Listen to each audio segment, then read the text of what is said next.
But ఇది బోల్దా కొట్టేసింది. Songs super hit అండి. సాంగ్స్ అయితే బాగున్నాయి. తండేలు కాదన్న అందరు హీరోలకి దడేల్. బట్ యాక్చువల్గా ఏంటంటే హీరో క్యారెక్టర్ ఏం లేదు. ఫస్ట్ హాఫ్లో ఒక 20 minutes dull. Madam Thandel cinema ఎలా ఉందండి? హైలైట్స్ ఏంటి? స్టోరీ ఏంటి? బ్రో తండేల్ ఎలా ఉంది అన్న? ఇప్పుడే ప్రీమియర్ చూసి వస్తున్నా. తండేలు కాదన్న అందరు హీరోలకి దడేల్. రికార్డ్స్ అందరికీ దడేల్ అన్న. సో ఒక్కటి అర్థం చేసుకోవాలన్నా, మనం సాయి పల్లవి ఉంది అని అంటే cinema super hit, lady power star, తగ్గేదేలే అన్నట్లు ఉంటుంది cinema. So real story.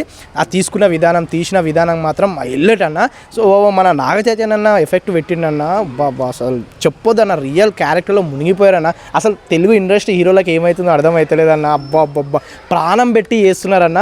So అట్లుందన్న. ఇక స్టోరీ విషయానికి వచ్చిన, సాంగ్స్ విషయానికి వచ్చిన, డ్యాన్స్ విషయానికి వచ్చిన, ఎమోషన్ విషయానికి వచ్చిన ఒక రేంజ్లో ఉంటుందన్న. ఒక తెలియని పర్సన్ని తెలియజేసిరన్న ఈ సినిమా. వాళ్ళకి, డైరెక్టర్స్కి, హీరోకి టోటల్గా అయితే దండం అన్న. ప్రతి ఒక్కరూ సినిమా థియేటర్కి వెళ్ళి సినిమా అయితే చూడాలన్న. చాలా బాగుంది.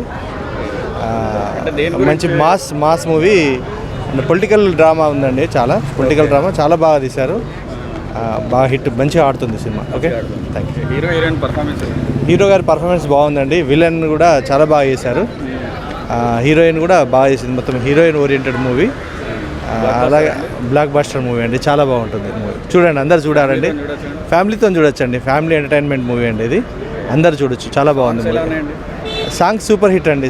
సాంగ్స్ అయితే బాగున్నాయి. ఫస్ట్ సాంగ్ రెండు డ్యూయట్ బాగున్నాయి. ఒకటి బ్యాక్గ్రౌండ్ మ్యూజిక్ సాంగ్ ఒకటి బాగుంది. అది చాలా బాగా వచ్చింది. మ్యూజిక్ కూడా బాగా చేశారు. బీజిఎం కూడా బాగుంది. హిట్ మూవీ అండి. మూవీ అయితే పర్లేదు.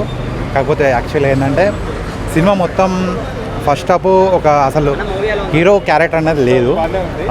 సెకండ్ హాఫ్లో మొత్తం హీరోయిన్ గురించి చూసుకోవాలన్నట్టు మొత్తం. బట్ యాక్చువల్గా ఏంటంటే హీరో క్యారెక్టర్ ఏం లేదు. ఫస్ట్ హాఫ్లో ఒక 20 minutes డల్లు. తర్వాత ఇంటర్వెల్ వరకు సూపర్ ఉంది మూవీ.